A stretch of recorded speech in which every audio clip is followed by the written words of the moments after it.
sekarang kita masuk ke koordinat kartesius dan koordinat polar. Nah, kita mulai dengan konsepnya dulu nih. Jadi, kalau koordinat kartesius, itu kita menyatakan posisi suatu titik dengan X dan Y gitu. Jadi, X itu adalah posisi titiknya di sumbu X, dan Y itu posisi di sumbu Y.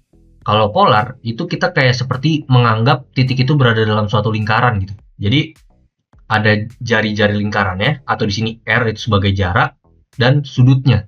Kalau misalkan kalian pengen ngubah nih koordinat kartesius ke koordinat polar, itu gampang caranya. Jadi tinggal pakai rumus ini aja dari teorema Pythagoras ya. Jadi R sama dengan akar dari X kuadrat plus Y kuadrat. Nah, untuk nyari sudutnya, itu kita tinggal pakai tan aja. Tan alfa sama dengan Y per X. Kalau sebaliknya gimana? Kalau sebaliknya dari koordinat polar ke koordinat kartesius, itu kita bisa pakai trigonometri, sin dan cos aja di sini. Jadi misalkan kita diketahui nih, R-nya sama alfanya.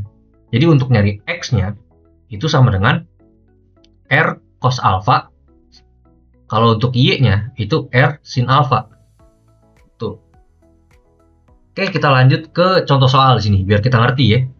Jadi kalau misalkan nih, kita diketahui nih, titik P itu 3,4 dalam koordinat kartesius. Kita disuruh tentuin nih, koordinat polar titik P itu seperti apa. Nah, di sini kita identifikasi dulu ya. Jadi 3 di sini itu sebagai X, 4 ini sebagai Y.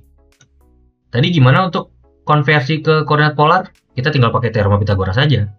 Jadi R sama dengan akar X kuadrat plus Y kuadrat. Kalau untuk theta, mungkin gue sebut sini theta atau sudutnya itu theta itu sama dengan, oh di sini tan ya, tan theta itu sama dengan Y per X. Itu kita coba lanjut ke penyelesaian aja. Nah, tadi kan kita udah identifikasi ya nilai X dan Y-nya. Jadi X-nya itu 3, Y-nya itu 4. Jadi kita tinggal hitung R-nya nih, atau jarak dari titik ke pusatnya berapa. Jadi R sama dengan akar dari X kuadrat plus Y kuadrat. X-nya itu 3, Y-nya itu 4. Jadi 3 kuadrat itu 9, 4 kuadrat itu 16. Kalau dijumlahin jadi hasilnya 25. Jadi akar dari 25 itu sama dengan 5. Jadi kita udah dapet nih, R-nya sama dengan 5. Nah, sekarang kita nyari sudutnya nih, tan theta.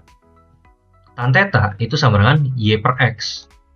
Tadi Y-nya berapa? Tadi Y-nya itu 4. X-nya itu 3. Untuk nyari sudutnya aja, kan kalau tan theta itu dalam bentuk trigonometrinya ya. Kalau misalkan kita mau mencari sudutnya aja nih, berapa derajat gitu tetanya, itu kita tinggal pakai arctan.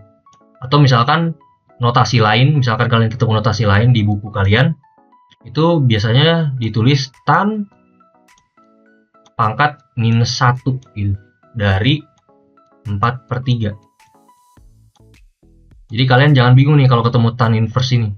Nah, ini disebut sebagai tan inverse gitu. Tan pangkat min 1. Itu sama aja dengan arctan gitu. Kita dapat nih, kalau misalkan kalian tinggal masukin kalkulator aja, arctan dari 4/3, itu hasilnya itu 53,13 derajat. Step terakhir nih, kita harus tentuin nih apakah udah bener gitu jawaban kita. Pertama, titik 3,4 itu berada di kuadran 1. Soalnya kan X dan Y positif ya, berarti di kuadran 1. Atau mungkin dari sudutnya. Kalau di kuadran 1 kan berarti sudutnya itu kurang dari 90 derajat. Nah, berarti jawaban kita udah benar di sini. Posisinya 3,4 itu di kuadran 1, terus tetanya itu 53,13 derajat. Itu. Jadi kesimpulannya, koordinat polar P itu posisinya kalau dalam koordinat polar itu 5,53,13 derajat. Di sini R-nya, di sini tetanya. Oke, mungkin sekian dulu untuk materi video ini. Kalau misalkan kalian masih bingung tentang soal ini atau materinya, kalian boleh langsung tanya aja di kolom komentar. Dan ketemu lagi di video pembelajaran berikutnya.